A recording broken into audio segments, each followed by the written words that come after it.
Abra sua Bíblia em Efésios capítulo 4.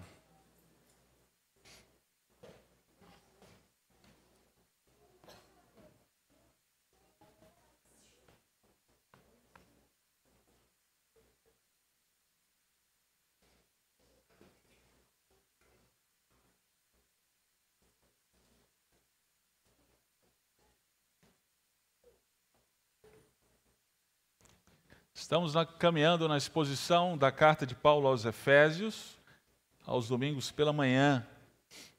E chegamos na segunda metade da carta. Vimos no domingo passado, Efésios 4, verso 1 até o verso 6, vimos que a comunhão na igreja é uma realidade, e isso por meio de Jesus Cristo, nosso Senhor. E vimos também que precisamos nos esforçar diligentemente para manter esta comunhão. Você já deve ter percebido, você que tem um carro, que não basta ter o carro, é preciso manter. Já houve até propaganda de carro em relação a isso, né? O Jonatas levou o Rafa ontem para uma concessionária de carrões, né, Rafa? Gostou? Né? Tinha Ferrari lá, tinha Porsche, né? Muito legal. A grande questão, queridos, não é só ter o carro, viu, Rafa? A questão também é manter o carro. Então, você precisa aí trabalhar muito para adquirir, não é, um carro desses. Só que depois de você adquirir, você tem que pagar, Rafa, IPVA. Você tem que colocar combustível, fazer as revisões regulares, né?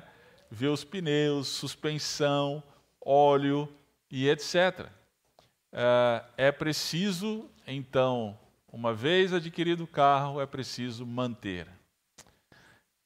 Queridos, a igreja do Senhor Jesus Cristo é uma Ferrari. Amém. Às vezes não tem cara, não. Né? Mas é uma Ferrari. Não existe nada igual à igreja do Senhor Jesus Cristo. O Senhor Jesus Cristo a comprou com o seu próprio sangue. Mas sabe de uma coisa?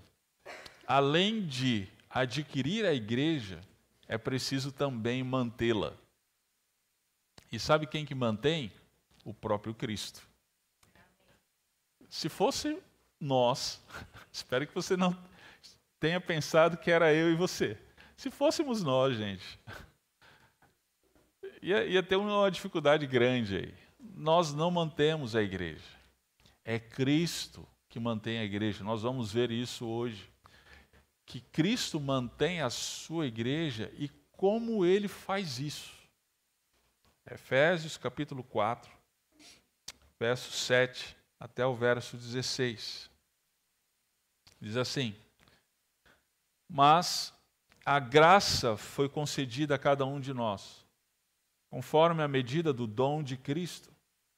Por isso foi dito: subindo para o alto, levou cativo o cativeiro e deu dons aos homens. O que significa ele subiu, senão que também desceu às partes mais baixas da terra? Aquele que desceu é o mesmo que também subiu muito acima de todos os céus, para preencher todas as coisas. E ele designou uns como apóstolos, outros como profetas, outros como evangelistas e ainda outros como pastores e mestres, tendo em vista o aperfeiçoamento dos santos para a obra do ministério e para a edificação do corpo de Cristo, até que todos cheguemos à unidade da fé e do pleno conhecimento do Filho de Deus, ao estado de homem feito, à medida da estatura da plenitude de Cristo, para que não sejamos mais inconstantes como crianças, levados ao redor por todo vento de doutrina, pela mentira dos homens, pela sua astúcia na invenção do erro. Pelo contrário, seguindo a verdade em amor, cresçamos em tudo naquele que é a cabeça, Cristo. Nele, o corpo inteiro, bem ajustado e ligado pelo auxílio de todas as juntas, segundo a correta atuação de cada parte, efetua o seu crescimento para a edificação de si mesmo no amor. Amém. Pai, graças te damos pelo bendito privilégio que temos de, como igreja, nos reunirmos nessa manhã para exaltar o Senhor. Rogamos agora que o Senhor receba o nosso culto este que é prestado nesse momento através de ouvir a Tua palavra e aplicá-la às nossas vidas. Que possamos te cultuar nesse momento desta forma e sermos agradáveis ao Senhor. Em Cristo nós oramos. Amém. Em poucas palavras, como Cristo mantém a sua igreja? Deus concede graça por meio de Cristo para a edificação da igreja. Dessa forma, Deus concede graça por meio de Cristo para a edificação da sua igreja. Vamos entender isso aqui. Veja o verso 7, como ele começa. Ele começa com a graça. Ele acabou de exortar os seus leitores e a nós que nos esforçássemos diligentemente para manter a comunhão que nós já experimentamos na igreja. Ele diz no verso 4, há um só corpo, um só Espírito, como também fosse chamados em uma só esperança, um só Senhor, uma só fé, um só batismo. Ou seja, já existe a comunhão e essa comunhão foi comprada por Cristo Jesus na cruz do Calvário. Essa comunhão já é uma realidade em nós. Mas Deus então nos exorta aqui com esforço, e muito esforço, mantenhamos essa comunhão. E esse esforço deve ser direcionado a partir de atitudes, conforme nós vimos no domingo passado: humildade, mansidão, paciência, suportando uns aos outros em amor. E aí, a essa altura, você deve ter pensado: ih, já era. Como é que a gente pode fazer isso? Se a comunhão depende disso, não vai dar. Venhamos e convenhamos, queridos. Nem sempre somos humildes. Nem sempre somos mansos. Nem sempre, quando somos feridos, deixamos quieto. Nós queremos ferir na mesma moeda. Nem sempre suportamos uns aos outros em amor. Bem, é exatamente por isso que o verso 7 começa com a graça. A graça foi concedida a cada um de nós.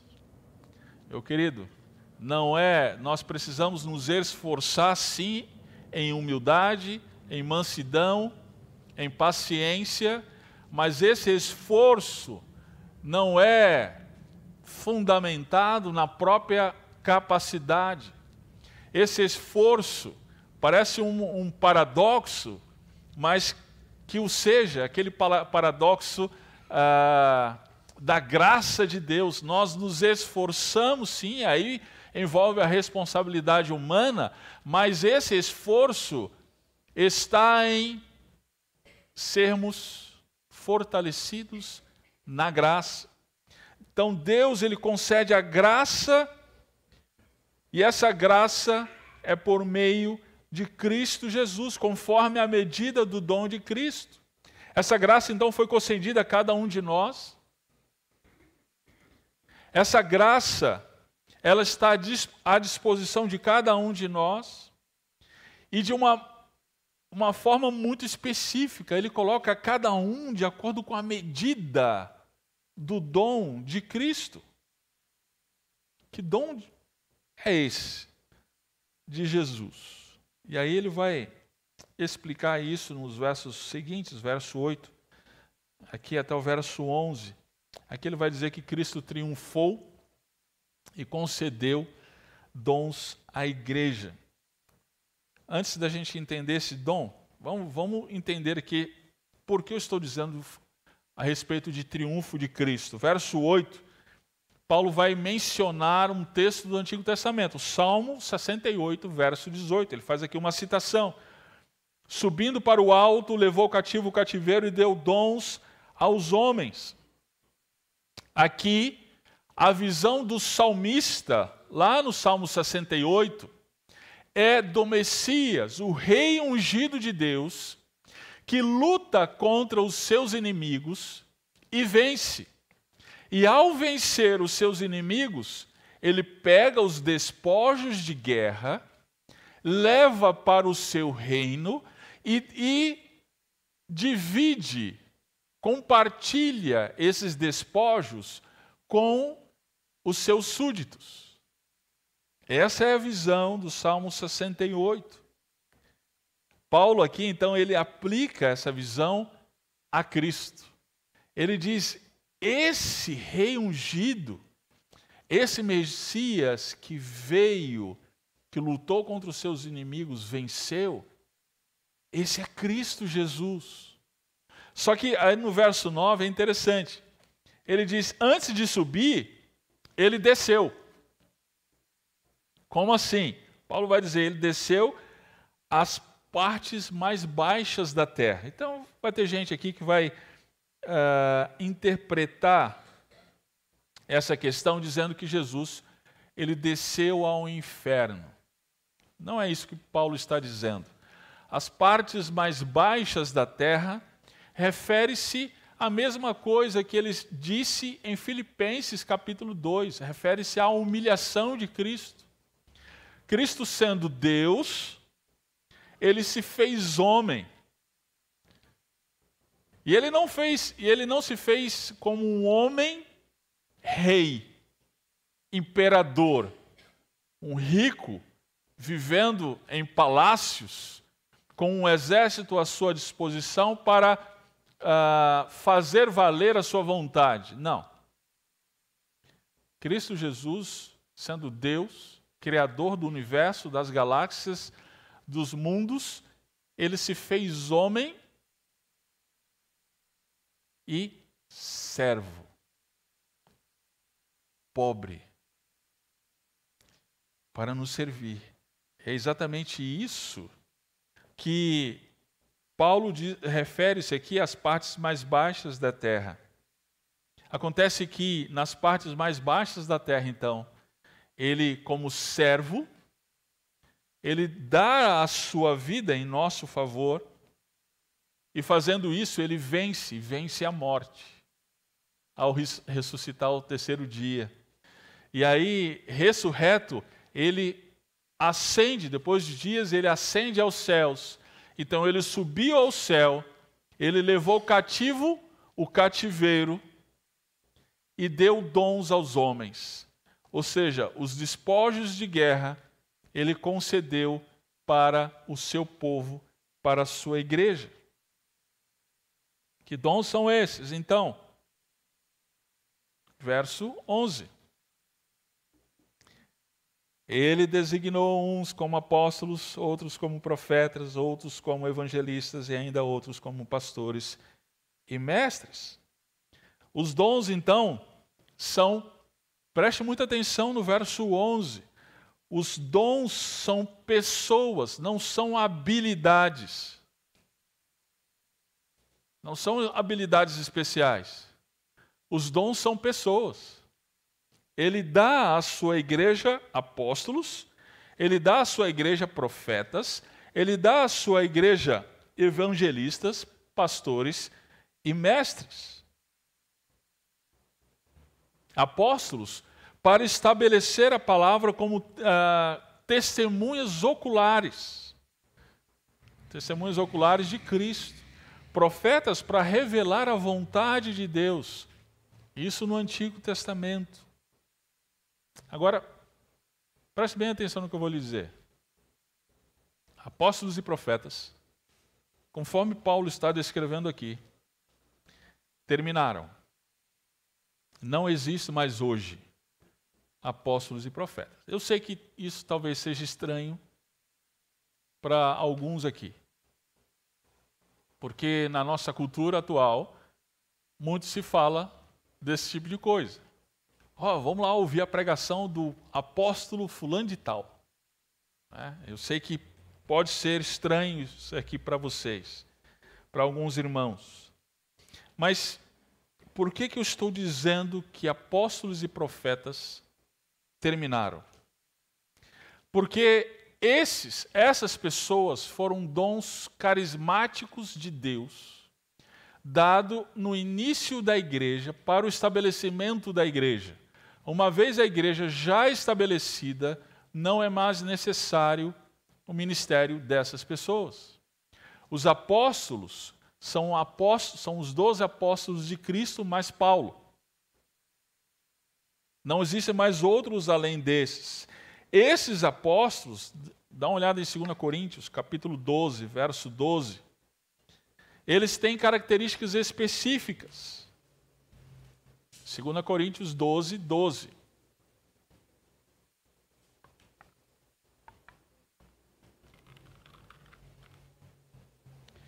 De fato, as características de um apóstolo foram manifestas entre vós com grande perseverança, por meio do quê? Sinais, feitos extraordinários e milagres. Estes são as características de um apóstolo. Olha lá em Hebreus capítulo 2, verso 3 e 4. Hebreus 2, 3 e 4.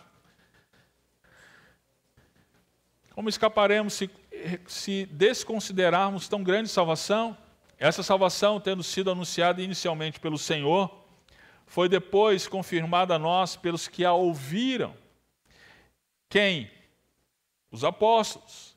E juntamente com eles, por meio de sinais, Deus testemunhou feitos extraordinários, diversos milagres e dons do Espírito Santo distribuídos segundo a sua vontade. Então, os apóstolos, eles tinham sinais característicos, milagres, sinais, prodígios. Essa atuação não existe mais. Paulo vai dizer que, no capítulo 2, conforme já vimos, de Efésios, ele vai dizer que a igreja é edificada sobre o fundamento dos apóstolos e dos profetas. Então, profetas representando o Antigo Testamento, os apóstolos representando o Novo Testamento. Então, a igreja está fundamentada na palavra de Deus. Ok? Tá, mas e hoje? Hoje, nós somos beneficiados pelo ministério dos apóstolos e profetas da igreja primitiva, porque os escritos deles chegaram a nós. Então, quando nós estudamos a palavra de Deus, quando nós prescrutamos as Escrituras, nós estamos sendo edificados pelo ministério desses irmãos. Mas aí, Paulo vai além. E agora, depois de ter falado dos dons dos homens carismáticos daquele tempo, agora ele vai falar dos dons demais que existem ainda hoje. Evangelistas, pastores e mestres. Evangelistas, então, para proclamar de uma maneira específica a mensagem da salvação em Cristo. Pastores e mestres, para ensinar e guiar o rebanho de Cristo Jesus, o rebanho local de Cristo Jesus, de acordo com a palavra de Deus. É bem interessante porque eu acredito que esses dois finais não são separados, não são pastores, uns pastores e outros mestres.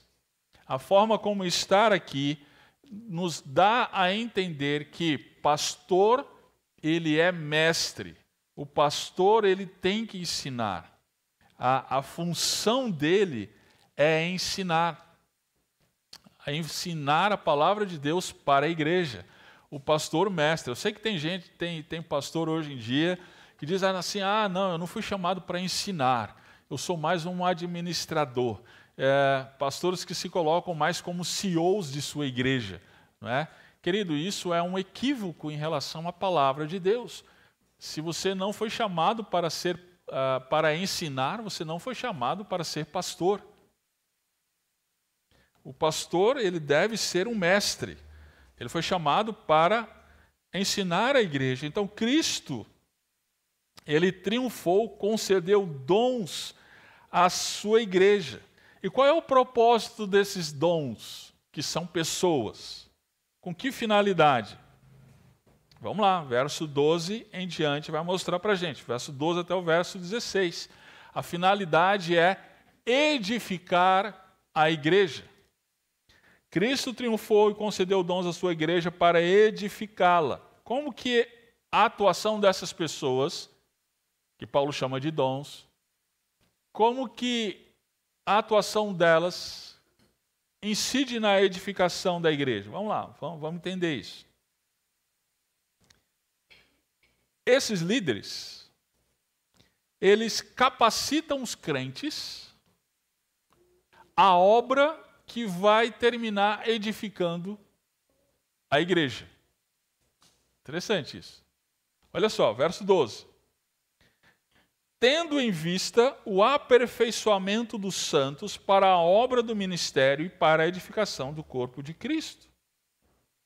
Veja, a atuação desses líderes faz com que os crentes no Senhor Jesus sejam aperfeiçoados.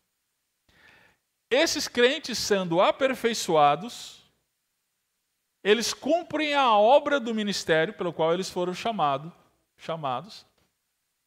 E cumprindo a obra do ministério pelo qual eles foram chamados, a igreja de Cristo é edificada.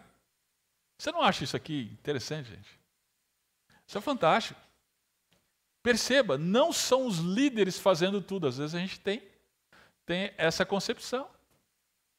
A gente está precisando de um pastor, vamos contratar o pastor. Aí vai e contrata o pastor Nelson.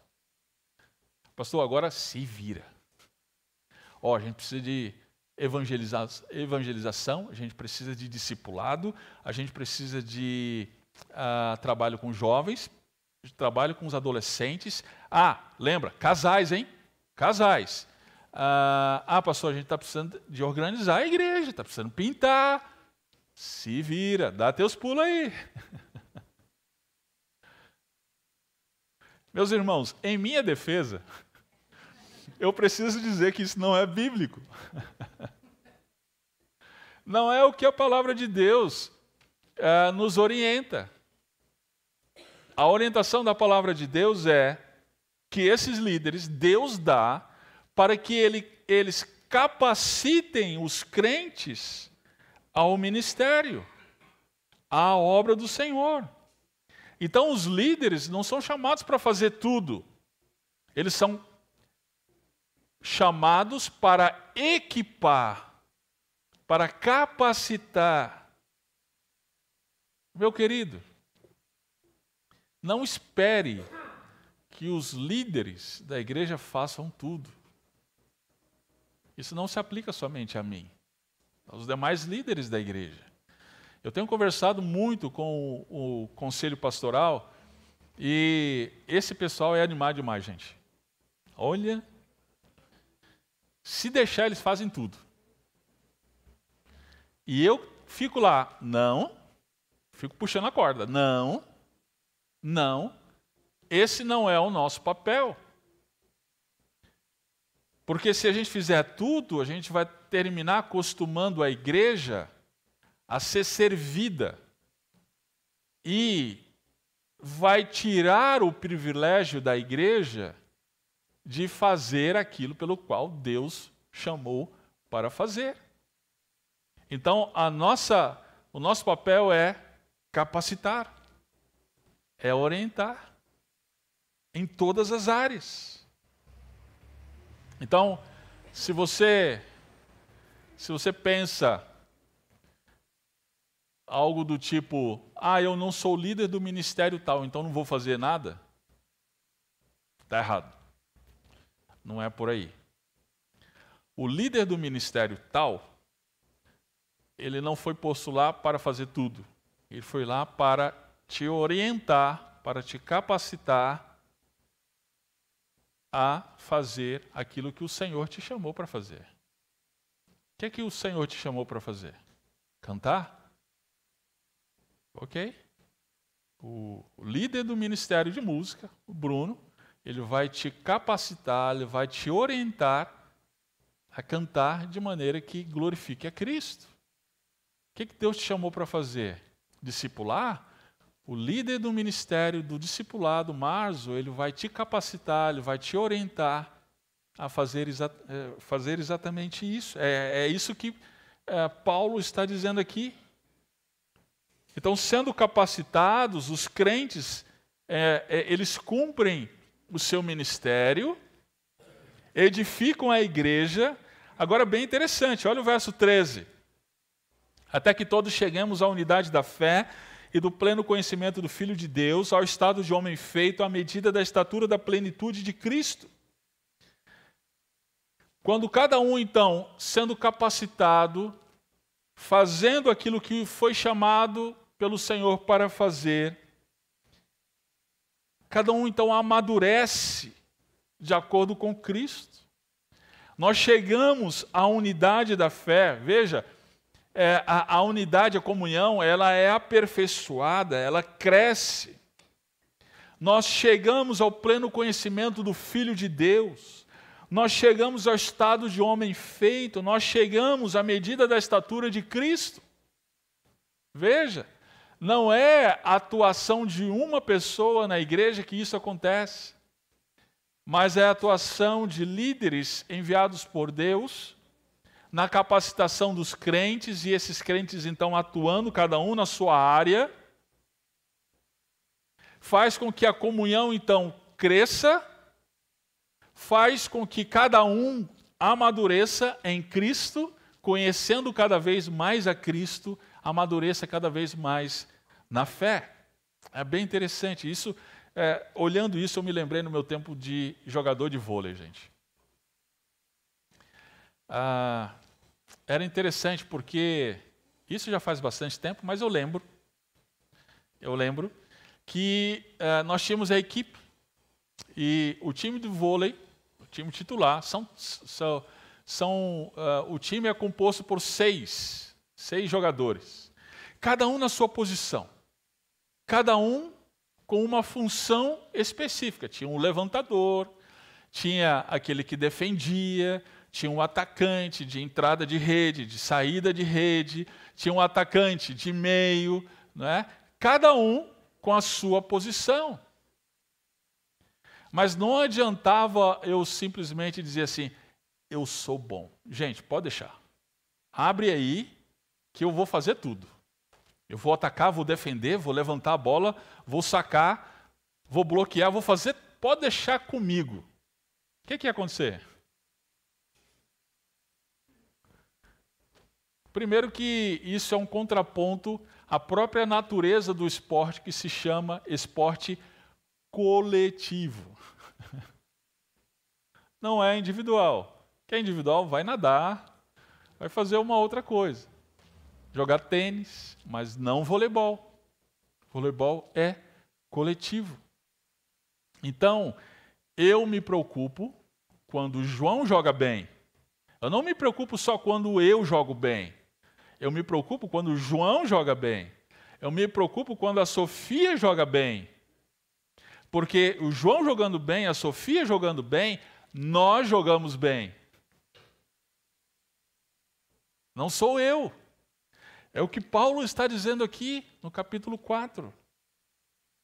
A vitória aqui não é de uma pessoa, mas do coletivo. E é bem interessante porque a vitória não está em crescimento numérico, mas em crescimento na fé.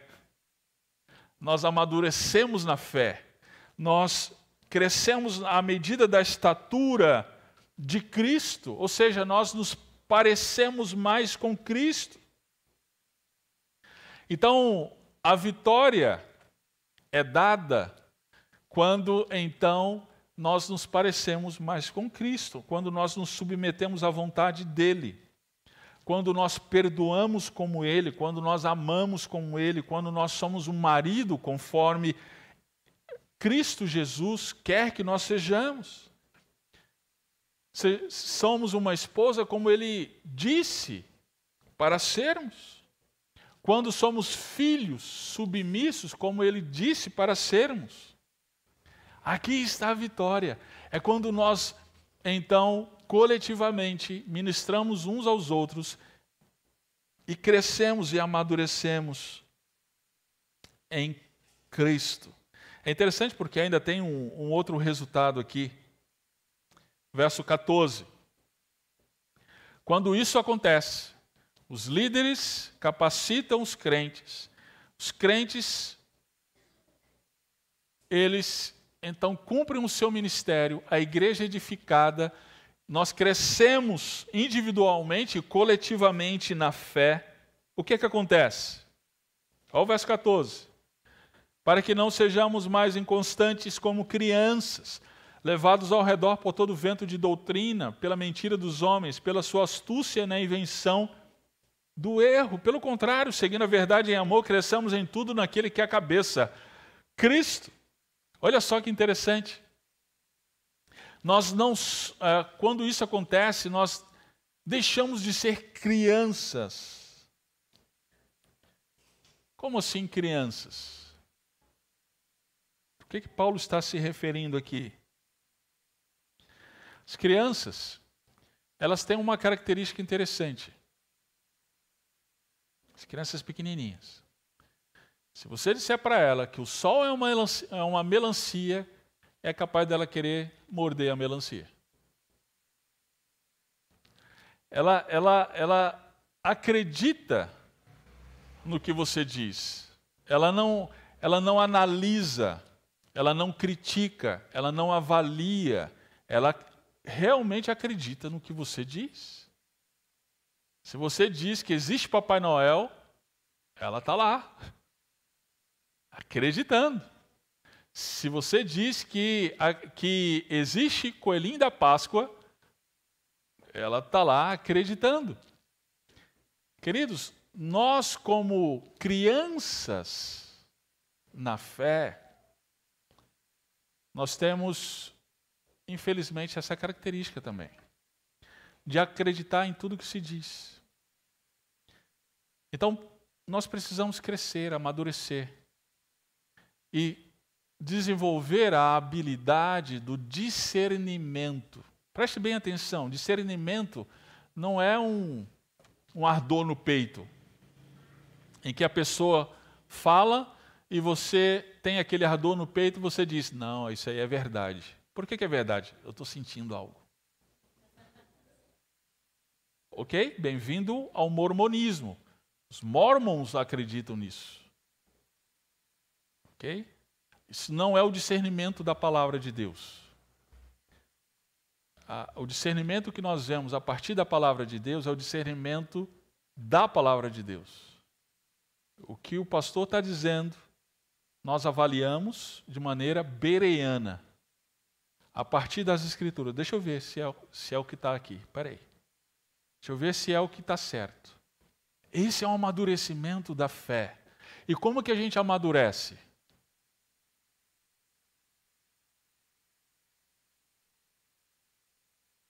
Com a operação dos dons na igreja, quando cada um cumpre o seu papel, quando cada um cumpre aquilo que o Senhor o chamou para fazer. Queridos, nós estamos vivendo um tempo incrível na nossa igreja. Nós temos a exposição da palavra de Deus a partir do púlpito, mas também existem vários irmãos que eu estou acompanhando de perto aí junto com o Marzo, que estão discipulando outros irmãos. Estão desenvolvendo os seus dons, aquilo que Deus lhes deu para fazer, e isso vem a amadurecer outros. E o resultado disso é que nós crescemos na fé. Eu vejo alguns, isso não acontece aqui na nossa igreja não, mas eu vejo alguns crentes nas redes sociais que sinceramente eu acho curioso. Uma hora o camarada ele compartilha pregação do Augusto Nicodemos, ou Hernandes Dias Lopes. Aí outra hora ele compartilha Edir Macedo. Aí outra hora compartilha Mahatma Gandhi. Eu fico pensando, gente, peraí, tem alguma coisa errada? Ele colocar no mesmo balaio essas pessoas é porque ele não entendeu nada. Não entendeu nada. A igreja brasileira, ela tem sido levada a qualquer vento de doutrinas. Pessoal, à medida que houve um como esse, houve também um outro que é totalmente diferente. Aí fala-se da unção do dente de ouro, aí vai a igreja toda lá. Agora é a unção do caicai, aí vai a igreja toda para aquilo lá. Não, agora é a unção da lagartixa, aí vai todo mundo para a unção da lagartixa.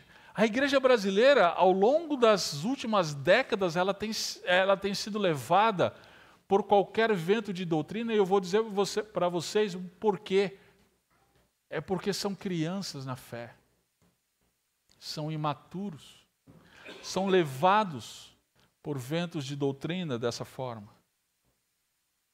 Quando crescemos na fé, crescemos no cabeça da igreja, que é Cristo Jesus. Nós analisamos, avaliamos e temos a condição de dizer, opa, peraí, isso vem de Deus. Ou, não, isso não vem de Deus. Recentemente tivemos a notícia de um avivamento lá nos Estados Unidos. E as pessoas então, foi aquele alvoroço. É, não é, é ou não é, é ou não é. É avivamento de Deus, é, não é avivamento de Deus. E eu achei interessante algumas análises. E algumas dessas análises foi: as pessoas estão louvando ao Senhor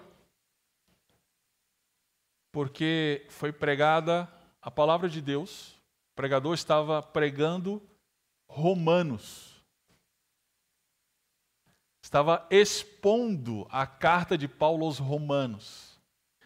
E em uma dada manhã de domingo, na exposição, começou-se a louvar ao Senhor e não quiseram parar mais através de orações. Amém! Glória a Deus! Agora isso incide em mudança, em transformação de vida, em arrependimento, em convicção de pecado. Eu não sei exatamente se isso foi o que aconteceu lá.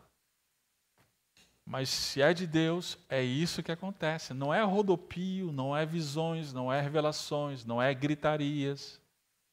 Mas é centrados na palavra de Deus. E isso nos trazendo convicção de pecado, nos trazendo arrependimento e mudança de vida. É exatamente isso, então, que acontece com a igreja do Senhor, quando ela está centrada na palavra, e aí os dons atuam na igreja, a edificação do corpo de Cristo. Por fim, deixa eu tentar resumir esse texto aqui. No versos 16, Paulo vai dizer que o corpo inteiro, bem ajustado e ligado pelo auxílio de todas as juntas, olha aqui a visão de Paulo, segundo a correta atuação de cada parte, cada um com seu dom, cada um atuando na sua área, isso efetua o crescimento para a edificação de si mesmo no amor de Cristo. Então, perceba a centralidade, antes de mais nada, perceba a centralidade de Cristo aqui nesse processo. Cristo, ele dá os líderes, dá os dons para a igreja. Esses líderes dados por Cristo, eles capacitam outros a amadurecerem de acordo com Cristo. Sendo capacitados, os crentes aprendem a rejeitar o falso e crescerem em Cristo. E estando em Cristo, a correta atuação de cada parte opera para a edificação do corpo de Cristo. Perceba, do começo ao final, é Cristo edificando a sua igreja. Meu caro, então, sem Cristo não há igreja. A igreja que não está centrada em Cristo, ela não é igreja. Igrejas que falam de Cristo, mas Cristo não é o centro, não são igreja. A igreja é edificada pelo seu cabeça, que é Cristo Jesus. Então, deixa eu tentar ilustrar aqui. Olha só essa imagem. Vamos ver se dá para ver aqui. É assim que acontece. Cristo, Ele dá dons, que são líderes, para a sua igreja. A atuação desses líderes na sua igreja capacitam os crentes a atuarem no corpo de Cristo, naquilo que eles foram chamados para realizar. E fazendo isso, eles se parecem cada vez mais com Cristo. Essa é a atuação que Paulo está dizendo aqui na igreja. Diante disso, queridos, eu chego à conclusão que não existe esse negócio de desigrejado. Aquele que diz assim, não, eu estou em Cristo, mas não estou na igreja. Eu estou em Cristo, eu estou bem com Deus, estou bem com Cristo, mas a igreja não faço parte da igreja. Queridos, essa é uma das maiores mentiras da nossa época. Ou o que Paulo está dizendo aqui está errado.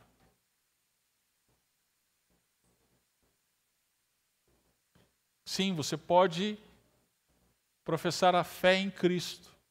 Em algum momento da vida você está fora da igreja, mas você perde tudo isso aqui, nesse momento.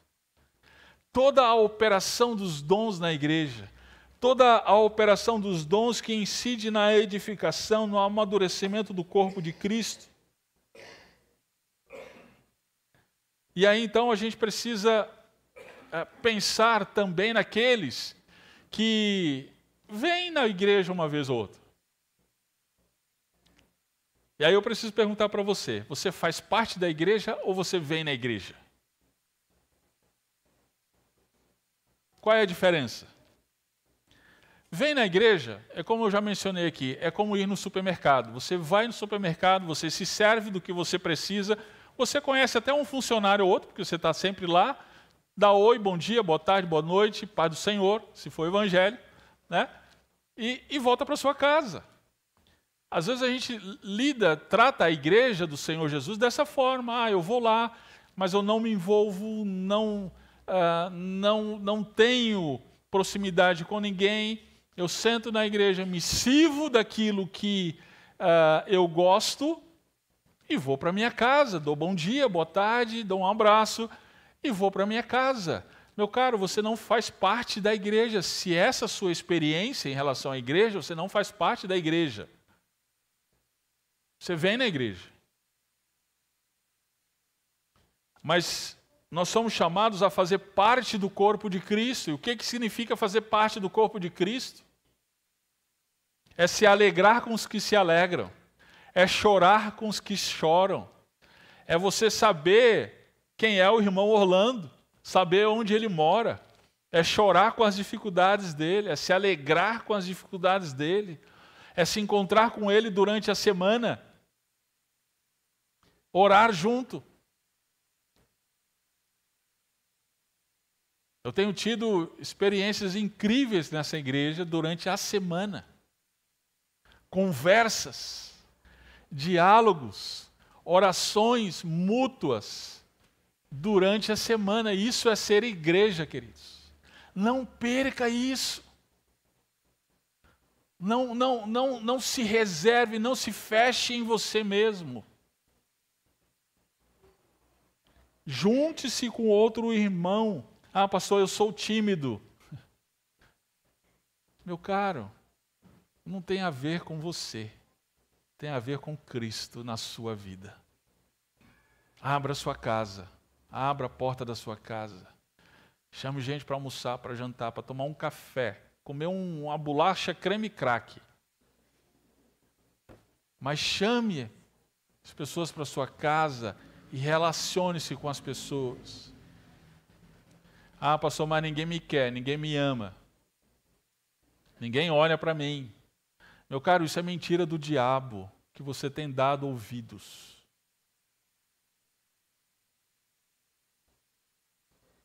Tem irmãos aqui que despendiam recursos da sua própria família para ajudar outros. E você diz que ninguém te ajuda, ninguém te ama, ninguém te quer? Como assim? Será que não é a sua própria atitude de se fechar para o outro que impede essa aproximação? Abra-se para a igreja.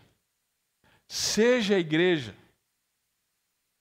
E por último, qual tem sido a sua parte nesse processo? Queridos, normalmente a gente chega na igreja, a gente pensa, como essa igreja vai poder me servir? Será que ela tem departamento para os meus filhos, de jovens e adolescentes? Será que ela tem conselheiros aí de casais? A gente pensa em aspectos na igreja para sermos servidos. Essa é uma mentalidade equivocada. A mentalidade aqui é os líderes capacitando os crentes para os crentes servirem. Não para serem servidos, para servirem. Então eu quero encorajar você a orar desesperadamente: Senhor, me usa apesar de mim. Eu quero servir e se colocar à disposição, meu irmão. Se colocar à disposição. Naquilo que você está vendo. Eu vejo alguns irmãos que criticam a igreja. Algumas coisas da igreja. Né? Ah, pastor, o banheiro lá está sujo, hein? Que coisa. Meu irmão, pega a vassoura. Você viu? Pastor, essas crianças da igreja são tudo mal educadas. Deixa tudo papel e copo plástico pelo chão. Meu irmão, chama os pais dessas crianças. Dê um curso. Se você está vendo alguma coisa que falta na igreja, é porque Deus está mostrando para você servir. Não é para você ficar amargurado, fechado em si mesmo. Ah, ninguém faz isso. Olha que absurdo. Não. Deus está mostrando para você, porque Ele está chamando você para servir. Me procure. Eu vou ter o maior prazer de te ajudar nisso. Hoje de manhã, a igreja recebeu um presente, sabia disso? O irmão Alexandre deu de presente para a igreja um roçador de grama, gente. Nós plantamos a grama no nosso espaço de convivência, como você viu, e daqui a alguns meses vamos precisar, não é, de mão de obra. Por quê? Porque o roçador já temos. Eu tenho certeza que alguém vai olhar e vai falar assim: pastor, está precisando cortar isso aí. Agora você já sabe qual vai ser a minha resposta, né?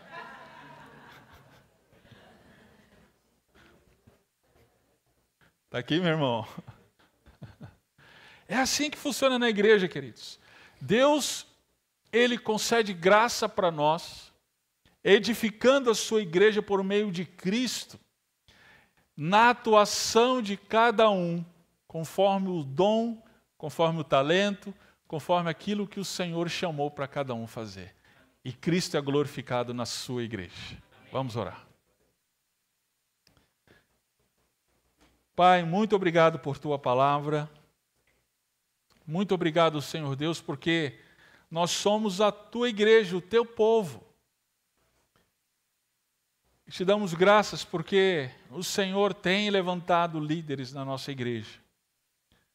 Homens capacitados pelo Senhor para nos ajudar a cumprir aquilo que o Senhor tem feito em nossas vidas e nos chamado para fazer.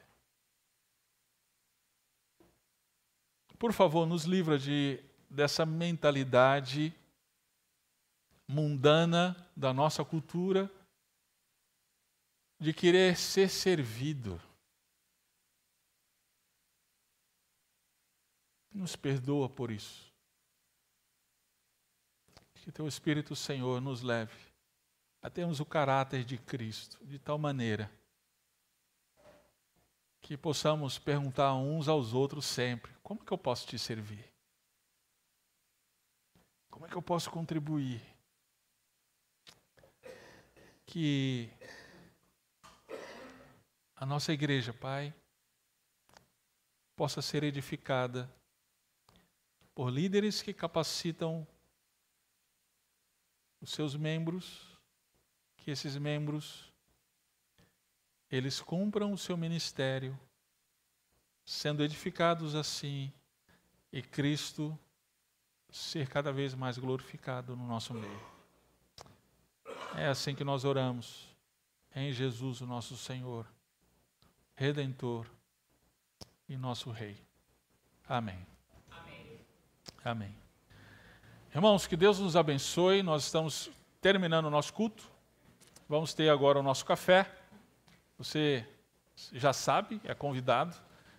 Vai lá no nosso espaço de convivência, se sirva lá do café. E logo mais, às 15 para as 11, estaremos juntos nas nossas classes, hoje funcionando normalmente, estudando a palavra de Deus. Deus abençoe.